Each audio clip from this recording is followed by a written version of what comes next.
Hello, my name is Lambert Schuwirth. I want to present in this short presentation a way of how we've implemented programmatic assessment, assessment for learning, at the University of Maastricht in the Netherlands. The context is a 4-year graduate entry medical program, which is a double degree, an MD and a degree in clinical as a clinical researcher. And the intake are straight A students from a prior biomedical bachelor. So it's a 4-year program. The program is integrated, longitudinal and information rich. Those are the 3 elements. So we want the assessment program to be able to integrate knowledge or to integrate assessment information about how a student is doing in a way that it optimally informs us as to how they are developing their competencies. It is longitudinal because we're more interested in monitoring continuously their growth toward the end point, towards the outcomes, rather than have a one-off measurement. And it's information rich in a way that we combine and we keep all the information about a student's progress right until the point where we have to make a decision. I'll demonstrate how we're going to do this. The traditional assessment programs are like this. You do a course, and at the end of the course there is a mastery-orientated test. If you pass your test, then you're okay. If you fail, you either have to redo the test or even redo the whole course.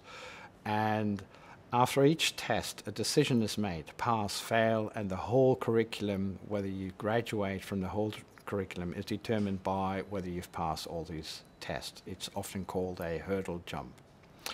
The problem with this approach is that actually all the information which was gathered during these courses is reduced to a yes-no decision after the course, and it's just a bunch of yes-no decisions which actually determines whether you're competent or not. This approach is at odds with the integrative notion of competency-based education. Much more logical would be to have a system where you constantly collect information about how a student is doing and how they are growing towards the competency domains or the competency-based outcomes. And you would contain all this information in a dossier and periodically make decisions or give feedback and make decisions about how the student is doing. Typically, that would be in a cyclical process where you review the document or the dossier with the student, between the student and the mentor, where the student makes a self-analysis, the mentor makes an analysis, which turns into doable learning goals, and which the student then has to make happen and demonstrate that they have actually remediated their weaknesses and strengthened their strength. In this slide, you see an outline of the whole program in one phase, in phase 1. As you can see, there are 3 longitudinal lines in the curriculum and a couple of modules, and each module delivers formal feedback, informal feedback, formative assessment, and summative assessment on, at that time, were the 4 roles, the 4 competency domains: your role as a medical expert, your role as a scientist, your role as a worker in the healthcare system, and your role as a person. Here I've highlighted how this information is collected in a portfolio. So each of the instruments, each of the tests, each of the assessments, each of the judgments doesn't hold any credit points, doesn't make a pass-fail decision, doesn't have consequences. All the information is stored in a portfolio and continuously reviewed by mentor and student. And at the end of a year or a phase when the decision has to be made, all the credit points are given. So the concepts are, it's information rich until the end. The portfolio, the dossier, contains all the information we can gather about how a student is doing. It's focused at guidance and coaching. I said that we have a straight A student biomedical bachelor intake, so we assume that they're able to cram for examinations and sit examinations. We assume that they're cognitively certainly able to complete this course. So we focus at optimizing their learning, using assessment to actually optimize their learning. We maximize the self-responsibility. If we assume our students to become self-directed learners or adult learners, even after we graduate them, there's nothing magical to the diploma. So if we don't teach them to take this self-responsibility or actually ask them to take this self-responsibility, when will they learn? We'll use a variety of methods. We're not married to a single method. There will be structured, standardized types of assessment. There will be judgment. There will be narratives. There will be peer feedback. There will be tutor feedback. There will be self-assessment. Everything will be in there. We'll use so-called subjective and objective assessments. And we build in sufficient unpredictability in the system. Anything could be part of the assessment to avoid students who would try to game the system. Let me explain two things further. Focus on guidance and coaching. In the rules and regulations, it says that the mentor and the student meet at various intervals, typically 5-6 times a year, and that there are 3 things which should be on the agenda. First, there has to be a retrospection. How were the learning goals of the past period attained? How well did the student do? What evidence does the student have to actually demonstrate that the learning goals have been met? Secondly, there is an analysis. The student reanalyzes how they have been doing in all of these 4 competency domains, what their strengths and weaknesses are, and supports every conclusion with information, evidence from the dossier. So it can never happen that a student writes a reflection which is not their own or produces a self-analysis which is not their own, because it has to be supported by their own dossier. And thirdly, planning for the next period. And planning means learning goals, and learning goals doesn't mean I'm going to try harder. Learning goals are very concrete, demonstrable plans of action, which the student will have to demonstrate. Like I said, they will have to demonstrate that they've actually attained them. The self-responsibility is illustrated by one of the rules governing underperformance. If a student performs very poorly on one of the assessments or the feedbacks or the formative feedbacks, the student will have to include that in their analysis, but they will also have to develop their own remedial track.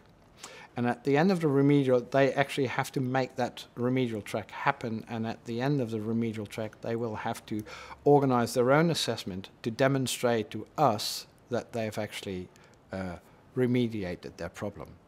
So it's basically, there are no resits or subs in the assessment program. All resits and subs are to be organized by the student. Basically, the principle is, if you've created a problem, it's not upon the organization to solve it. It's your problem, you solve it. Bit of adult learning. Then the way we combine information. If you look at this slide where I can compare clinical work with programmatic assessment, you see, well, what strange things we do in assessment. In assessment, in an OSCE, for example, we combine resuscitation skills with abdominal examination skills, with laboratory diagnostic skills, all to add up to a sort of score on skills. We would never dream on doing that with lab values, averaging a high glucose with a low sodium level and say, on average, your lab values are okay. What we typically do is we combine information because it draws a reasonable and a plausible conclusion. Like any clinician is able to combine a high glucose level with complaints of fatigue and thirst and indications of poorly healing wounds and diminished peripheral pulsations into diabetes mellitus. You should also be able to combine information from various sources, like the ones I've shown here, into concluding that somebody has severe problems with their communication skills and need to be working on them. Which means that poor performance, for example, on an element like in this slide, I've given poor performance as an indication, a simple illustration, poor performance on an abdominal examination station in an OSCE can be based on the fact that you simply don't know the technique or you forgot the order, or it can also be based on the fact that you don't know your abdominal anatomy. Other parts of the assessment system will give you that information and will help you to design a more targeted remediation for each student. So the reliability is not only based on the standard psychometric reliability, it comes from the credibility in the organization and the credibility of the people who make the judgment. So it's based on clear examination rules, very strict examination rules, mentors who inform their students frequently, who provide a prognosis, so the end result is never a surprise for the student. And the student is self-involved, etc., etc. A final point is how the final decision is being made, because the mentor is an advisor, and the mentor will have to coach the student. It's very difficult to give the mentor also a high-stakes assessor role. So what the mentor basically does with the student, they provide a portfolio to a group of independent mentors who review the portfolio and make a decision. The student's own mentor can only serve to inform that group, but not to participate in the decision. That's why we've tried to. That's how we've tried to separate coach and assessor role, but not lose all the information that the mentor might have on the student.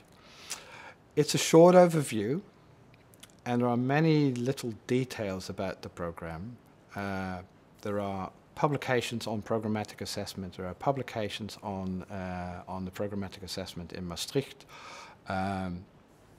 But still, I hope you will find this presentation helpful in getting a feel of how you would implement this. Thank you very much.